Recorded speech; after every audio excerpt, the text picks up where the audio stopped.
Man, I was in the hospital Saturday. I got bit by a pit bull, deep bites, but then it turns out I'm allergic to the antibiotics they prescribed me. So then my own body was trying to kill me too. I had trouble breathing Saturday morning. I went to urgent care.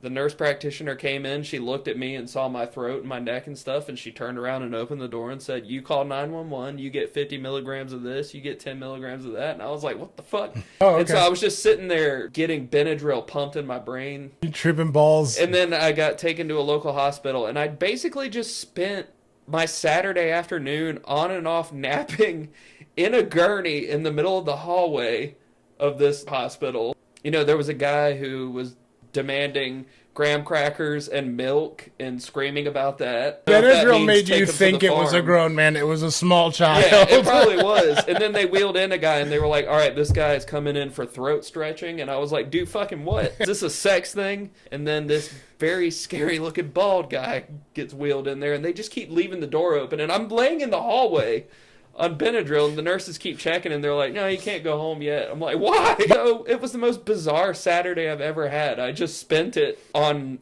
a maximum dose of Benadryl laying in a hospital hallway. Having an antihistamine fever dream. Yeah, my family were all just like going about their lives, doing their stuff. My daughter and wife were at a birthday party, and I was just laying in this hospital. That could be actually sounds kind of sad now that I say that, but I'm not pressed about it. No, that could be like a whole episode though, because I can't tell you how many times I've just told my wife like, hey, I got to go to the emergency room.